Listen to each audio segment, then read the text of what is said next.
सौभाग्य भक्त श्री विजय कुमार शकुंतला पाटनी, श्री जितेंद्र अर्चना पाटनी, श्री नितिन रीमा पाटनी, श्री नवीन उज्ज्वला पाटनी, विजय टायर वाले औरंगाबाद। सौभाग्य भक्त श्री सुधीर जैन, श्रीमती पूनम जैन मॉडल टाउन दिल्ली। सौभाग्य भक्त श्री रमेश चंद्र संयुक्ता जैन शाह, श्री राजीव बीना जैन शाह, खुशबू प्रेषिका दीप शाह मांडवी गुजरात। इस कार्यक्रम के पुण्यार्जक हैं सौभाग्य भक्त शीला जैन सपरिवार, अरुण, अनिल, सुनील, नितिन सपरिवार, कर्मपुरा दिल्ली। महानुभाव, आज जैन धर्म में भाद्रपद तीज अर्थात रोड तीज का दिन है और रोड तीज में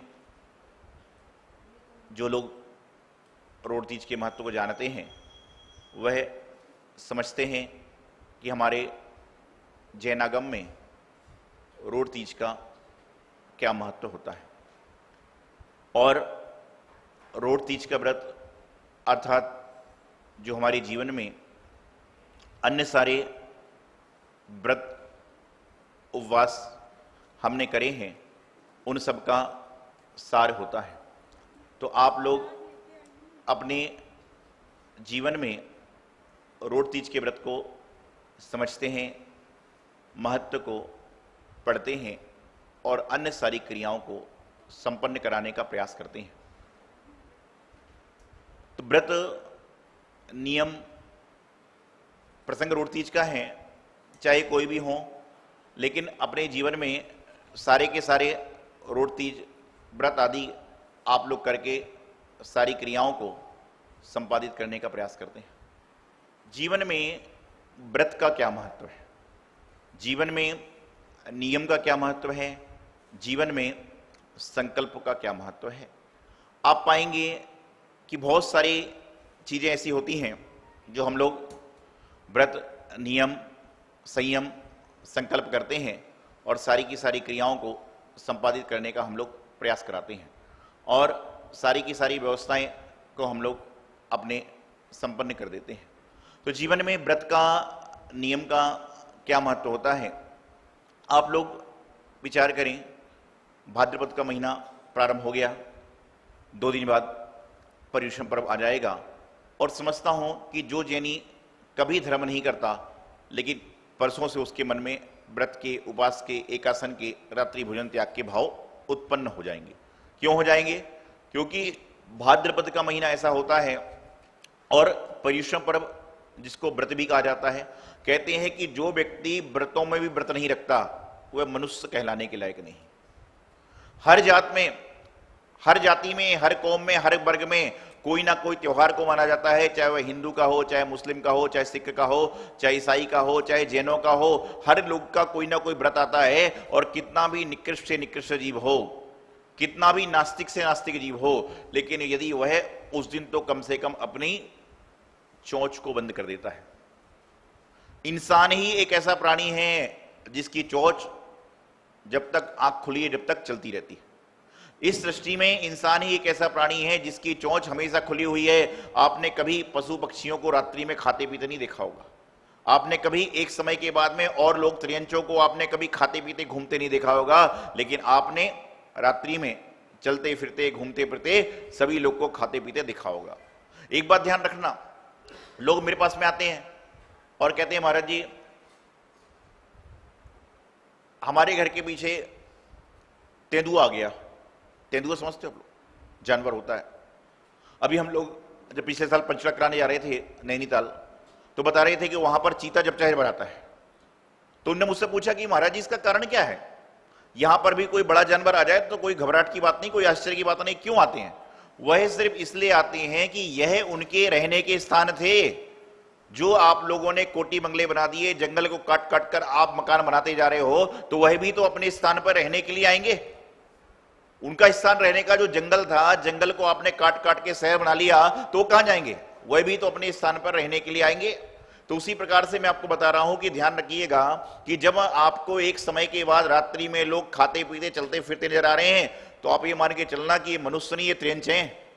क्योंकि त्रियंच भी जो होता है चलते फिरते खाता है, कहीं भी खा लेता है, लेकिन रात्रि को छोड़ जाता है। लेकिन ये मनुष्य तो त्रियंचों से गई हुई थी, त्रियंचों की श्रेणी में हो गए कि रात को भी चलते फिरते खा रहे। तो व्रत की बात चल रही है, नियम की बात चल रही है। अपने जीवन में आप बहुत सारे, आप बताइए, यहां पर आप लोग बैठे हैं, पिछले 3-4 घंटे से आपने पानी भी नहीं पिया, चाय भी नहीं पी, खाना भी नहीं खाया, तो आपने 4 घंटे संकल्प लेकर बैठे कि मैं मंदिर में जब तक भक्तांबर जी की आराधना करूंगा, जब तक भक्तांबर जी की आराधना चलेगी या अन्य कोई कार्य चलेगा, जब तक मैं कुछ खाने पीने का संकल्प विकल्प नहीं करूंगा। अच्छा, ऐसे कितने लोग हैं जो सोच रहे हैं कि महाराज जी बंद करे, मुझे तो चाय भी नहीं जाना है। अब मन में होगा भी तो बोल नहीं सकते हो। तो मैं आपको बताना चाह रहा हूं कि जीवन में क्या होता है कि ऐसी बड़ी व्यवस्थाएं होती हैं, लेकिन ध्यान रखना, आपको अच्छे से पता है कि मन में कितने बार भी संकल्प विकल्प आए, लेकिन जब तक विधान का अर्घ नहीं चढ़ेगा, जब तक तो जा नहीं सकता हूं।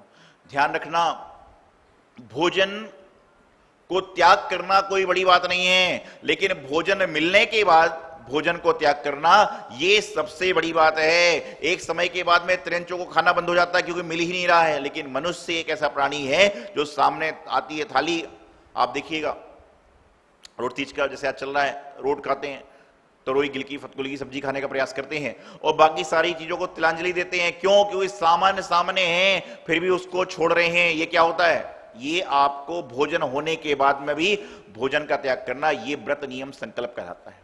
मैं सबों से कहता हूं कि आप लोग कुछ भी मत करो, लेकिन कम से कम प्रत्येक व्यक्ति को अपने जीवन में एक व्रत नियम जीवन भर के लिए लेना ही चाहिए। एक संकल्प हमेशा जीवन भर के लिए करना ही चाहिए, क्योंकि संकल्प शक्ति वह है जो इंसान को महान बना देती है। आप विचार करिए, आपसे कहा जाए कि आपको 1 घंटे एक कुर्सी पर शांति से बैठना है, क्या होगा? 1 घंटे एक कुर्सी पर शांति से बैठना है, एकदम सहज मुद्रा में बैठना है, एकदम प्रसन्न मुद्रा में बैठना है, तो बैठ सकता है कि व्यक्ति 1 घंटे तक। लेकिन इसके विपरीत वही व्यक्ति जब दुकान पर बैठता है, उसके सामने ग्राहक आता है, तो 1 घंटे क्या, 2 घंटे क्या, 3 घंटे तक वो बैठा रहेगा, उसके चेहरे पर स्माइल ही स्माइल रहेगी। अब मुझे बताइए, जब दुकान में ग्राहक कोई सामान लेने आता है, मान लो कोई कपड़े का व्यापारी, कपड़े के व्यापारी में कपड़ा देखने आदमी जब ग्राहक आता है, कितने कपड़े देखता है? एक ये भी दिखाओ, ये भी दिखाओ, ये भी दिखाओ, ये भी दिखाओ, और उसके बाद में कई सारे तो होते जो लेके भी नहीं जाते। तो क्या दुकानदार चिल्लाता है? कुछ नाराज होता है? कुछ नहीं होता। उसको पता है कि अगले दिन फिर आएगा तो फिर दिखाएगा, सारा प्रोसेसर फिर भी हो जाएगा। तो भैया जब आप बात सुनिए कि जब ग्राहक आता है तो उसको देख के आप नकली मुस्कुराहट पैदा कर देते हो, तो जब परिवार के लोग सामने टेबल पर बैठकर भोजन कर रहे हैं, उस समय तो कम से कम असली मुस्कुराहट लाने का प्रयास करें, उस समय तो असली काम करने का प्रयास करें, तो जीवन का कल्याण हो जाएगा। तो व्रत को धारण करें, व्रत को जीवन में अंगीकार करें। आप देखिए, कई त्रियंचों ने व्रतों को धारण किया, व्रतों को अंगीकार किया, वह स्वर्ग में देव हो गए। तो हम तो मनुष्य हैं, हमारे पास में जानने की, देखने की, बोलने की क्षमता है, और उसके बाद में भी हम व्रत को अंगीकार नहीं कर रहे, नियम को अंगीकार नहीं कर रहे, अपने जीवन को परिवर्तन नहीं कर रहे। नियम क्या है? आप यदि प्रतिदिन एक छोटा सा भी नियम लेने का प्रयास करते हो, तो समझ के चलना कि आपके जीवन में नियम का त्याग का महत्व उत्पन्न हो जाता है। गुरुदेव आचार्य सिद्धांत सागर जी महाराज अक्सर कहा करते हैं, घुटनों के बल चलते चलते पैर खड़े हो जाते हैं, घुटनों के बल चलते चलते पैर खड़े हो जाते हैं, और छोटे छोटे नियम भी एक दिन बहुत बड़े हो जाते हैं, छोटे छोटे नियम भी एक दिन बहुत बड़े हो जाते हैं। बच्चा होता है वह घुटने के बल चलता है, जो बच्चा होता है वह घुटने के बल चलता है, और धीरे धीरे क्या होता है, एक दिन उसके पैर से चलने लग जाता है। और जो हम नियम लेते हैं, छोटे छोटे नियम भी क्या होते हैं, एक दिन बहुत बड़े हो जाते हैं। पुरर्वा भील, आप सबको पता है, भगवान महावीर स्वामी के जो पुराने भाव हैं, एक भाव उसमें क्या था, पुरर्वा भील का भी था। और वह भील मांस खाता था, सबको मालूम है, वह मांस खाया करता था, सब कुछ करता था। और एक बार उसने मुनि महाराज का सत्संग किया, एक बार उन्होंने मुनिराज का दर्शन किया, एक बार उन्होंने मुनि महाराज की व्यवस्था को देखा। तो पहले के जमाने में क्या होता था, आप महाराज जी के दर्शन को पहुंचे, उपदेश सुना, उसके बाद महाराज जी कहते थे नियम लो। और यदि आज के समय में उपदेश समाप्त हो गया और मैंने कहा नियम लो, तो लोग बोलते हैं महाराज जी आपने सारे नियम तो ले रखे हैं, एक बार ऐसे एक व्यक्ति आया, मैंने कहा भाई कुछ नियम ले लीजिए। बोले महाराज जी आप मेरे गुरु हो। मैंने कहा वो मेरे भगवान है। मैंने कहा ये हमारी जिनवाणी है। मैंने कहा तो बोले महाराज जी जब आप सब कुछ हो तो नियम भी तो आप ही पाल रहे हो, मेरे गुरु आप वो, आप ही सब नियम ले रखे हो, मुझे तो आशीर्वाद दो। तो मैं आपको बता रहा हूं कि मुनिराज के पास गए तो मुनिराज ने कहा कि तू मांस खाने का नियम छोड़ दे, कि मांस खाना बंद कर दूंगा, मांस का त्याग कर दे। ये कहानी नाटक में भी आपने कई बार देखा होगा, नाटक आपके मंदिरों में होता है। तो उसने कहा मैं मांस खाना नहीं छोड़ सकता। उसने कहा कि मैं मांस खाना नहीं छोड़ सकता, मैं मांस का त्याग नहीं कर सकता।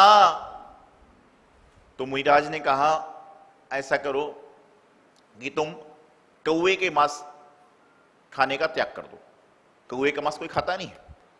कहा कौवे के मांस को खाने का त्याग कर दो। जैसे मैं आपसे कहूं, अच्छा ये बताइए आप सब इतने सारे लोग बैठे हैं, मैं कहूं कि आज रोड तीज का दिन है, आप सबों को एक एक नियम लेना है, लेकिन नियम मेरी मर्जी से होगा, कितने लोग तैयार हैं? इसमें भी आधे घबरा रहे हैं, पता नहीं क्या होगा।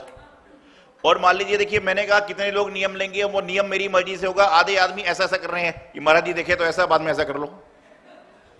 तो और मान लीजिए फिर जब मैं नियम बताना प्रारंभ करता हूं कि नियम सबको ये लेना है कि रात में सोने के बाद में घर वालों से झगड़ा नहीं करना है, फिर क्या होगा? रात में सोने के बाद घर वालों से झगड़ा नहीं करना है, तो सारे लोग तैयार हैं। अरे जब कोई मुनि महाराज आपके सामने कह दें कि नियम लो तो आपको हाथ तुरंत खड़ा, अरे जो का देखा जाएगा, बार्गेनिंग तो करते ही हो, ऐसा कौन सा मैंने कह दिया पूरा तो पूरा कर रहे हो, हाथ तो उठाइए, बाकी काम बाद में हो जाएगा अपने आप सारा। तो उन्होंने कहा कि कौवे के मांस का त्याग कर दो। और उस व्यक्ति ने कौवे के मांस का त्याग इसलिए किया था कि कौवे के मांस को खाने की आवश्यकता होती ही नहीं है। तो कौवे के मांस का त्याग किया। और कालांतर में आप सभी को कहानी अच्छे से पता है कि वह बीमार हुआ, और बीमार होने के बाद में डॉक्टरों ने कहा कि कौवे के मांस को खाओगे तो ही बच पाओगे, कौवे के मांस को खाओगे तो ही बच पाओगे। उसने कहा मैं नहीं खाऊंगा। उसकी पत्नी बोले एक बार खा लो, नियम में क्या दिक्कत होती है, एक बार खा लीजिए। बोले मैं नियम लेकर से होता ना कि आपने रात्रि भोजन का त्याग किया और महीने में 2-3 दिन की छूट ले ली, महीने में 2-3 दिन की छूट ले ली, और इस बार आपके कोटे पूरे हो चुके हैं, महीने के कोटा पूरा हो चुका है। और आप किसी शादी पार्टी में गए, सब लोग हैं, 2-3 सहेली बोलेंगे अरे चलने दो, कौन देख रहा है, मैं भी ऐसे ही कर रही हूं। बोले चलने दो, क्या देख रहा है, मैं भी ऐसे ही कर रही हूं, और कोई बात नहीं, कल महाराज जी से जाके अपना कुछ एक्सचेंज करा लेंगे। अरे भाई आपने नियम अपनी मर्जी से लिया, अपनी श्रद्धा से लिया, अपनी भक्ति से लिया, इसमें क्या कर रहे हो आप? ध्यान रखिएगा, कई बार जीवन में ऐसे प्रसंग आते हैं कि जो लोग छोड़ते हैं वहीं बच जाते हैं, और जो पकड़ते हैं वह डूब जाते हैं। एक बार कहानी में कहानी सुनाता हूं आपको। एक बार एक जगह रात को दावत थी, और दावत में पूरा गांव पहुंचा, लेकिन उस दावत में 3-4 लोग ऐसे थे जो रात्रि भोजन नहीं करते थे। और दावत जब होती थी पूरे तपेले में खाना बनता था, बड़े बड़े पतीलों में, और कर्म की बात है कि 2 छिपकली लड़ते लड़ते उस पतीले में गिर गई और सारा काम हो गया।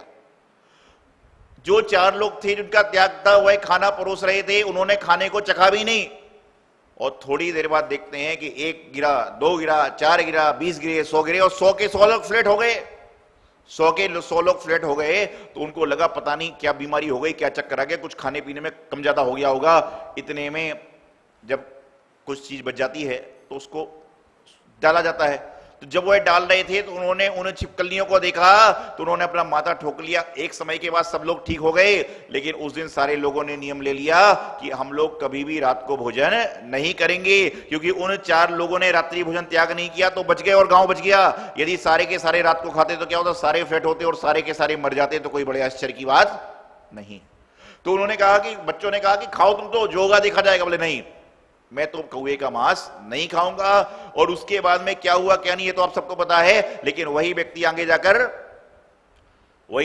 जाकर महावीर भगवान बन जाए तो कोई बड़े आश्चर्य की बात नहीं है। तो मांस खाने के छोड़ने से एक व्यक्ति भगवान महावीर बन सकता है, तो कम से कम हम लोग कुछ ना कुछ छोड़ें तो भगवान महावीर स्वामी के भक्त तो बन ही सकते हैं। आचार्य सिद्धांत सागर जी महाराज, आचार्य समझी सागर जी महाराज के भक्त तो हम लोग बन सकते हैं। आपसे मैं पूछूं, इतने सारे लोग बैठे हैं कि आप लोग 100 सब्जी के नाम बताओ, 100 सब्जी बता सकते हैं आप लोग?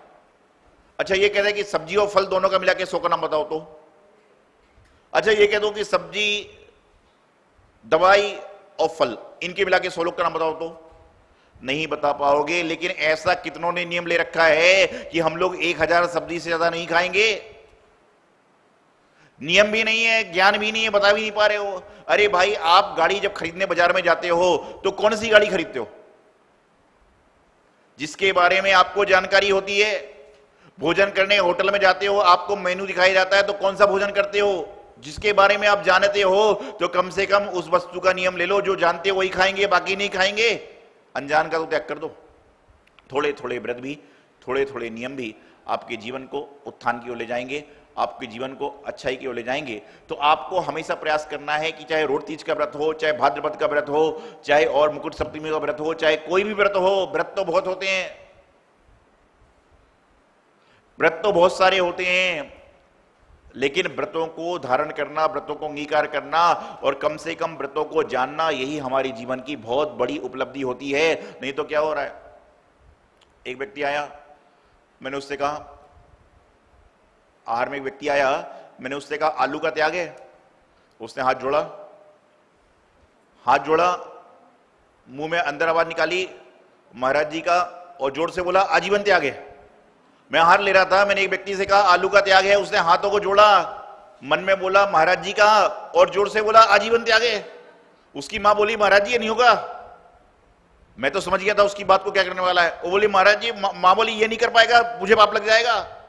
तो ऐसे लोग जिंदगी में आ रहे हैं। सौभाग्य भक्त श्री विजय कुमार शकुंतला पाटनी, श्री जितेंद्र अर्चना पाटनी, श्री नितिन रीमा पाटनी, श्री नवीन उज्ज्वला पाटनी, विजय टायर वाले औरंगाबाद। सौभाग्य भक्त श्री सुधीर जैन, श्रीमती पूनम जैन मॉडल टाउन दिल्ली।